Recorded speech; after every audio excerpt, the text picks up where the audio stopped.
2019 में एक failed experiment हुआ था जहां पे प्रेसिडेंशियल नॉड लेकर एक सरकार रातों रात अर्ली मॉर्निंग चुपके चुपके चोरी चोरी सरकार बनाई थी। उसका क्या हश्र हुआ आप सबके सामने है। एक वर्ल्ड रिकॉर्ड कायम हुआ महाराष्ट्र में कि जो दूसरे टर्म सीएम बनना चाह रहे थे वो 48 घंटे के शॉर्टेस्ट टर्म सीएम बने। फिर अटकलें लगाई गई हर मीडिया चैनल्स में कि ये सरकार चल ही नहीं पाएगी, 3 पहियों की सरकार, ये सरकार वो सरकार, आपसी मतभेद की वजह से सरकार गिर जाएगी। अब हमारे 3 साल भी हो जाएंगे और मैं तो कहती हूँ 3 साल क्या, जिस तरीके से बार बार हर रैंकिंग में, पॉपुलैरिटी रैंकिंग में माननीय मुख्यमंत्री जी टॉप 5 में आ रहे हैं महाराष्ट्र से, तो आप समझ सकते हैं अगले 3 साल, ये 3 साल ही नहीं अब 30 साल सरकार रहने वाली है, ये अलायंस चलने वाला है और हमारे जो भी कैंडिडेट्स हमने खड़े किए हैं राज्यसभा में वो जीतने वाले हैं। अच्छा, उद्धव ठाकरे जी ने कहा कि औरंगाबाद का नाम संभाजी नगर होगा क्योंकि हमारा साहब ठाकरे जी भी कहते थे, लेकिन अपोजिशन से this is simply bluff, nothing else. आप महाराष्ट्र आइए, इसका मैं आपको जवाब दूंगी। यहाँ पे आप मुझे जम्मू की लेकर बात करिए, मैं जरूर करूंगी। Any question regarding target killing or situation of Kashmir? Bharatiya Janata party का आप पर लगातार आरोप है कि आप जम्मू कश्मीर की स्थिति में जो बार बार बयान दे रहे हैं, आप महज राजनीति कर रहे हैं और आपने हिंदुत्व का जो कॉज है उसको अबैंडन किया है कांग्रेस पार्टी। अरे हिंदुत्व का सर्टिफिकेट हम उन ढोंगी हिंदुत्ववादियों से नहीं लेंगे। प्लीज बार बार मुझसे ये सवाल ना पूछा जाए कि हिंदुत्ववादी हमने छोड़ा है। क्या हिंदुत्ववादी सोच है? कल खुद माननीय मुख्यमंत्री जी ने कहा है दिल में राम और हाथ में काम। आप रोजगार के माध्यम बना पाए हैं? आपके दिलों में राम है, आपके दिलों में राम नहीं है। ये ढोंगी हिंदुत्ववादी का चोला पहनने वालों के लिए सिर्फ मुंह पे राम है क्योंकि उनको लगता है उससे राजनीतिक फायदा होगा। हम उनकी 1990 में हमने उनकी आवाज उठाई और हम आज 2022 में उनकी आवाज उठाएंगे और जब जब हमें लगेगा कि इस तरीके का गलत बर्ताव हो रहा है हम अपनी आवाज उठाएंगे और इनसे सर्टिफिकेट तो हम लेने से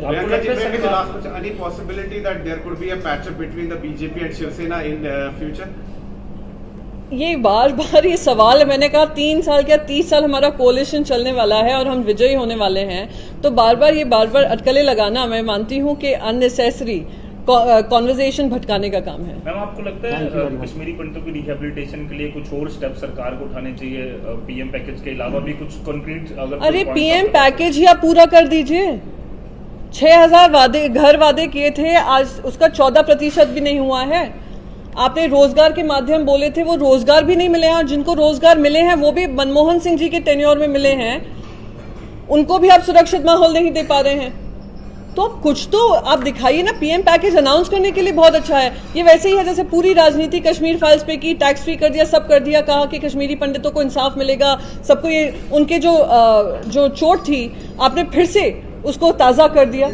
आपने मरहम लगाने की जगह उसको और तकलीफ में उन लोगों को डाल दिया है। उनकी बात करिए और पीएम पैकेज को ही अगर पूरा करें सही मन से, कथनी और करनी में अंतर अपना कम करें तो शायद कश्मीरी पंडितों का भी फायदा हो। क्या लगता है मैम, कश्मीरी पंडितों को वापस कश्मीर बसाने के लिए सरकार को क्या करना चाहिए, क्या हो सकता है?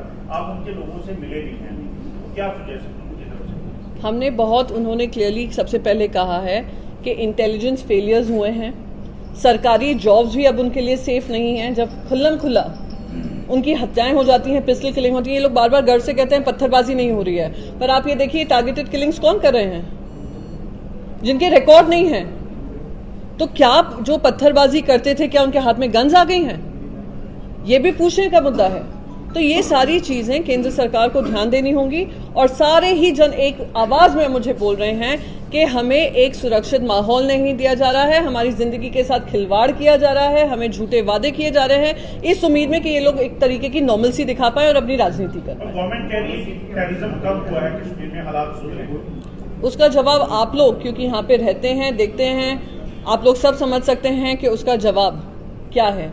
मैडम, आपको लगता है जो ये पत्थरबाजी की आपने बात की कि हमेशा ये कहा जाता है घटनाएं कम हुई, आपको लगता है पत्थर को वहाँ पिस्टल ने रिप्लेस किया? वही मैं कह रही हूँ, वो केंद्र सरकार को ध्यान देने की बात है कि जिनके रिकॉर्ड नहीं है, जिनके पहले के कोई पुलिस रिकॉर्ड्स नहीं हैं, वो लोग पाए जा रहे हैं कि उनके हाथ में पिस्टल देकर वो लोग खुला कर रहे हैं, इस तरीके की हत्याएं हो रही हैं, टारगेटेड किलिंग हो रही हैं।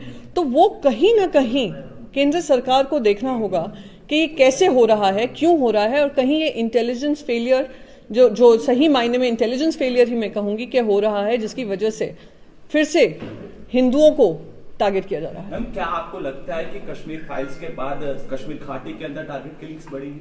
आप देखिए पूरी राजनीति उस पर की, उसके बारे में बार बार मुद्दा उठाया, ध्रुवीकरण किया, ध्रुवीकरण के फायदे उठाए, और मई से ये हत्याएं शुरू हुई और अब तक खत्म नहीं हो रही हैं।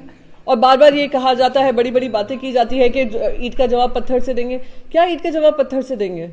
आप उनसे आकर उनको संवेदना भी नहीं प्रकट करते हैं। आज तक हमारे माननीय गृह मंत्री जो कहते हैं देश जान दे दूंगा, और वो आज कुछ घंटे निकालकर आप लोगों का दर्द नहीं बांट रहे हैं, ये सवाल पूछना लाजमी है। प्रियंका जी, जब 370 हटाया गया जम्मू कश्मीर से, सरकार ने कहा कि हालात सुधरेंगे, नॉर्मलसी आएगी, लेकिन कल जो मेला था खीर भवानी का, बाइकआउट किया, कश्मीरी पंडितों ने वहां नहीं गए।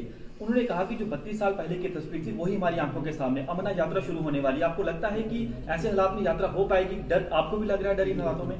मुझे डर किसी बात का नहीं है, पर मुझे ये मानना है कि मेरे जो सरकार है, जो केंद्र सरकार है, जिसके अंतर्गत जम्मू और कश्मीर अभी गवर्नड है, उनको ये जिम्मेदारी उठानी पड़ेगी कि हर एक जो रिलीजियस पर्पस से विजिट करने आ रहे हैं उनकी सुरक्षा दी जाए, कश्मीरी पंडितों की आवाज़ सुनी जाए, और सही मायने में जो उनसे अपेक्षाएं हैं, उम्मीदें हैं, उसको सही मायने में कन्वर्ट किया जाए।